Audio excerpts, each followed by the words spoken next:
Boy, you way too much, got my heartbeat speeding up. Project Super Crush.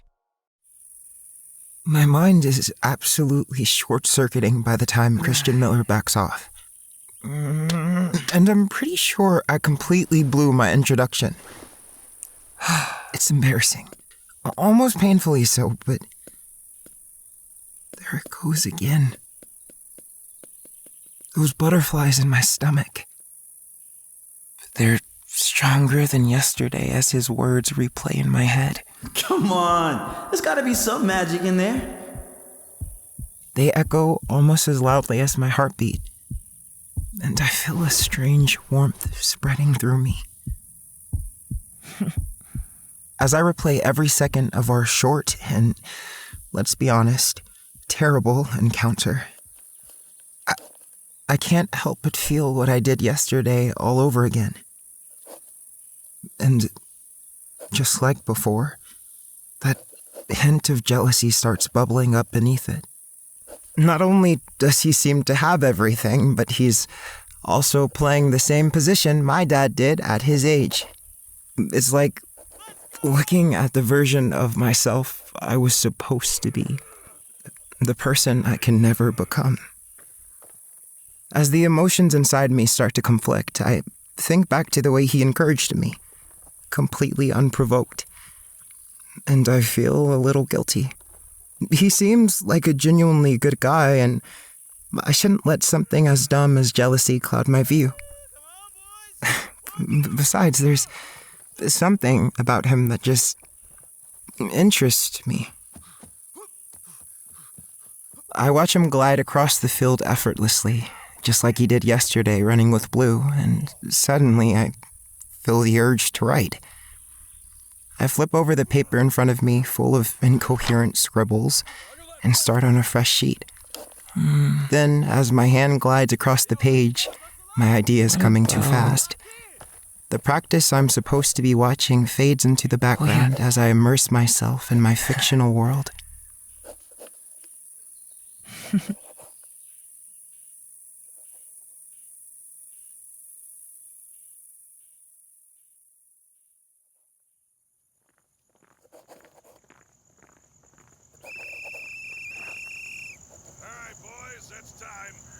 By the time Coach's whistle brings me back to reality, the sun is in a completely different part of the sky. How long have I been writing? I look up from my notebook and take in the scene. The guys are exhausted, bent over catching their breath or holding their hands above their heads. Well, everyone except Christian. He's just standing there, wiping the sweat off of his face with the bottom of his shirt. The motion almost gives me whiplash, and I feel like it's another slap from the universe. How is he so effortlessly picturesque? Was it not enough winning the genetic lottery? I sigh, trying to push down the jealousy creeping back in. The guys begin heading to the locker rooms, and before long, the field is completely empty. Did I really just zone out during the first practice of the season? I look down at my notebook and flip through the pages to find that I've written 5 full pages of fiction instead of notes. Dude, I'd only planned to jot down a few ideas, but as I thought about the perfect world for Christian, eventually settling on one of my childhood story worlds, I guess time got away from me. Sprinting. Suddenly, Coach appears at the bottom of the bleachers, climbing the steps towards me. I quickly slam the notebook shut and try to look normal. Think fast! Coach tosses something at me. A soda can. I barely managed to catch it, fumbling a bit in the process. Sorry, kid. No problem. But, why give me this? I saw you writing away up here, Johnson. You earned it. Guilt twist in my gut. I don't really deserve it, not after zoning out and missing most of practice. But I force a laugh and crack open the soda. Yeah, thanks. So, what'd you think of Christian? What? Christian. Was he all right when you saw him? He showed up late today, which isn't like him. I'm, worried he's overdoing it again. Coach trails off, his eyes scanning the field with a hint of melancholy. Before I can say anything, he snaps out of it and looks back at me, grinning. Jay, would you mind doing me a favor? Sure, Coach.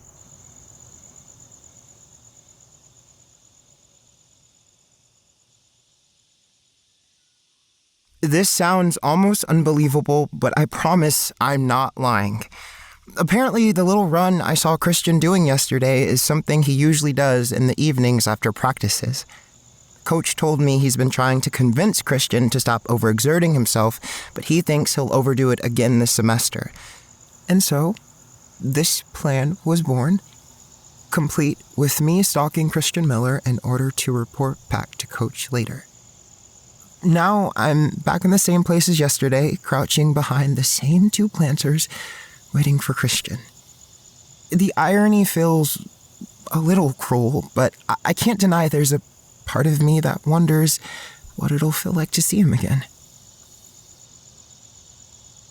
5 minutes pass, and sure enough, Christian appears. He breezes through the trees just like yesterday, and my eyes instantly lock onto him. There he is. Thankfully today, he's fully clothed, making it easier to keep my cool. He's alone today, and despite practice ending just an hour ago, he's still moving with energy. What's with this guy?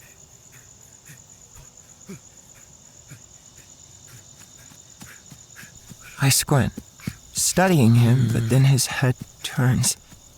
His eyes flicker in my direction. Oh no. A surge of panic hits me. I duck down fast, heart racing. He saw me this time, I know he did.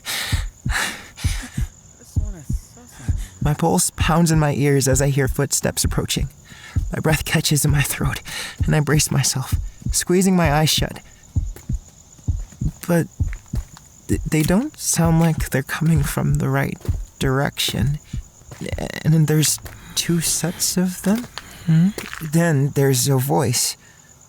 A girl's voice. What are you doing over here? Spying on someone? She's standing with her hands on her hips, head tilted, a devious smirk on her face. Her light brown hair is tied back into buns, with two strands perfectly positioned on either side of her caramel face. My mind races for an excuse, but nothing comes out. Before I can make it worse, the guy next to her steps forward, rolling his eyes. You can't just accuse people of random shit like that, Rubes. His whole look screams, I don't care. Acid wash shirt, baggy jeans, and hair so dark blue it's almost black, tied back lazily. His arm is covered in tattoos, and despite his casual demeanor, he looks amused. Like he's seen a freshman hide behind a planter before. He's not a stalker. Probably. Looks too awkward to be one. Awkward stalkers exist, right? He could totally be one. Yeah, but they usually don't wear jackets 2 sizes too big. That draws attention. I'm not a stalker! See? Too awkward to be dangerous. Still, they told us to be on the lookout for suspicious people at orientation, didn't they? I don't feel like doing this. But whatever.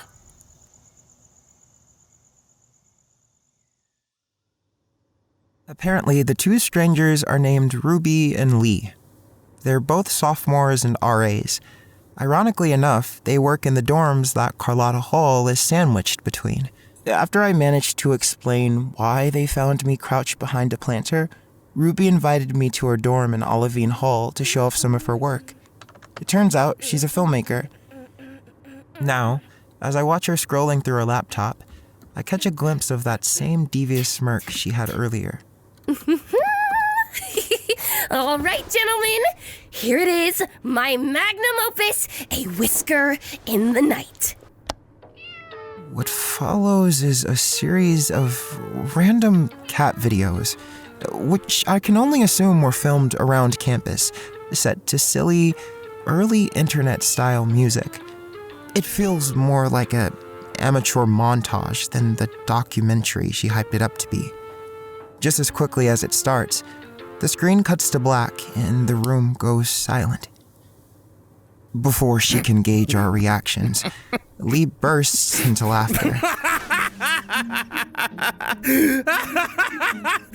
What? Are you kidding me? That's your brilliant masterpiece you've been working on since last semester? No way. Oh, shut up, Lee! Cats are brilliant creatures. Behind those cute little eyes are stories worth more than gold. You gotta be joking, dude. No way. Whatever. What about you? What do you think, Jay? I think it's really interesting. Not you two. Come on, Jay. You don't get the story I'm trying to tell? Ruby looks at me with puppy dog eyes, and I feel a little sympathy. I stutter and stammer, trying to form a coherent response, but fail miserably. Lee jumps in, breaking from his laughing fit. Your tone is all over the place. You've got to stay on top of your music choices. What's wrong with my music? It's cute. Yeah, but didn't you say you were telling stories worth more than gold? The music doesn't match that. Fine. Help me, oh greatly Xiao. Well, since you asked so nicely... Jay, do you mind? Oh, no, not at all. I get up to let Lee take over. Within seconds, he's deep in the editing software, switching things around. So you're an editor, huh? Kinda. Just something I used to do as a hobby.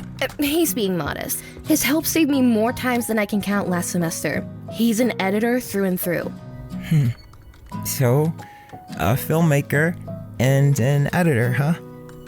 It seems like destiny that you two became friends. I've never thought about it that way. If we found a few more people, we could totally start a production company, Lee. Yeah. And wait, Jay, didn't you say you were stalking Christian because you're a writer for the Tigers or something? Yeah. Have you ever thought about writing fiction? She looks at me with wide, excited eyes, and I feel a small laugh escape. Considering what I scribbled down today, fiction seems to be the only thing on my mind lately. I have. Her eyes light up even more. Her excitement contagious. Then it's settled! From today forward, would you join our brand new production company? No, Ruby, I'm not doing this. United Front, Lee!